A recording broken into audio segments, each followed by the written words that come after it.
Kannada movie KD the devil song పై దుమారం రేగుతోంది. పచ్చి బూతు సాహిత్యంతో పాటను కంపోజ్ చేశారన్న ఆగ్రహం వ్యక్తమవుతోంది. సమాచార మంత్రిత్వ శాఖకు ఫిర్యాదులు వెల్లువెత్తుతున్నాయి. ఈ పాటను తెలుగులో మంగ్లీ పాడడంతో ఆమెపైన విమర్శలు చెలరేగుతున్నాయి. KD the devil Kannada movie. Dhruva Sarja hero, దర్శకుడు ప్రేమ్, సంజయ్ దత్, శిల్పా శెట్టి కూడా కీ రోల్ పోషిస్తున్నారు. 1970లో బెంగళూరు అండర్ వరల్డ్ బ్యాక్గ్రౌండ్తో సినిమా కథ ఉంటుందని తెలుస్తోంది. ఇప్పటికే టీజర్, ట్రైలర్ విడుదలయ్యాయి. టేకింగ్ అద్భుతంగా ఉందన్న ప్రశంసలు వచ్చినప్పటికీ గ్యాంగ్స్టర్ గ్లోరిఫికేషన్ పతాక స్థాయిలో ఉందన్న విమర్శలు చెలరేగాయి. కేడి ది డెవిల్ ఏప్రిల్ 30న విడుదల కానుంది.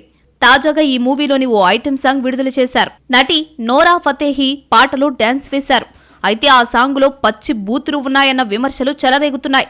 వల్గారిటీ, డబుల్ మీనింగ్ పదాలతో పాట నిండిపోయింది. ముఖ్యంగా హిందీ వర్షన్లోని పాట కేర్ ఆఫ్ కాంట్రవర్సీ అయింది. సర్కే చునార్ సాంగ్ పై పెద్ద రచ్చరాజుకుంది. హిందీ వర్షన్లో పాటను రాకీబ్ రాశారు, మ్యూజిక్ డైరెక్టర్ అర్జున్ జన్య. కానీ పాటలో ప్రతి చరణంలోనూ బూతు సాహిత్యమే ధ్వనించింది. అత్యంత నీచంగా, డబుల్ మీనింగ్ వచ్చేలా ఈ సాంగ్ లిరిక్స్ నిండిపోయింది. దీనిపై ప్రముఖ సింగర్ అర్మాన్ మలిక్ సైతం సీరియస్గా ట్వీట్ చేశారు. అసలు సమాజం ఎటుపోతుందని ఆగ్రహం వ్యక్తం చేశారు. కేడి ది డెవిల్ పై నెట్టింట విమర్శలు ఓ రేంజ్లో చెలరేగుతున్నాయి. దీనిపై ఏకంగా ముంబైకి చెందిన లాయర్ సమాచార మంత్రిత్వ శాఖకు ఫిర్యాదు చేశారు. అసలు ఇలాంటి సినిమాలకు సెన్సార్ బోర్డు సర్టిఫికేట్ ఎలా ఇస్తుందని నెటిజన్లు మండిపడుతున్నారు. చీఫ్ పబ్లిసిటీ కోసమే ఇలాంటి పాటలు రూపొందిస్తున్నారని ఆగ్రహం వ్యక్తం చేస్తున్నారు. తెలుగు వర్షన్లో మంగ్లీ పాడారు. దీంతో మంగ్లీపైన విమర్శలు పెరుగుతున్నాయి. ఇంత వల్గర్ సాంగ్ను మంగ్లీ ఎలా పాడారని ప్రశ్నిస్తున్నారు. ఈ మూవీ టీంకు ఇప్పటికే ఎన్హెచ్ఆర్సీ నోటీసులు జారీ చేసింది.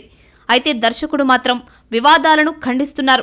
ఇది ఒక పీరియడ్ ఫిక్షన్ స్టోరీ మాత్రమేనన్న ప్రేమ్ వాస్తవ సంఘటనలను మహిమాపరచడం కాదన్నారు. ప్రేక్షకులు తప్పుగా అర్థం చేసుకోకూడదని సూచించారు. మొత్తానికి కేడి ది డెవిల్ మూవీ విడుదలకు ముందే కాంట్రవర్సీలతో వైరల్ అవుతోంది.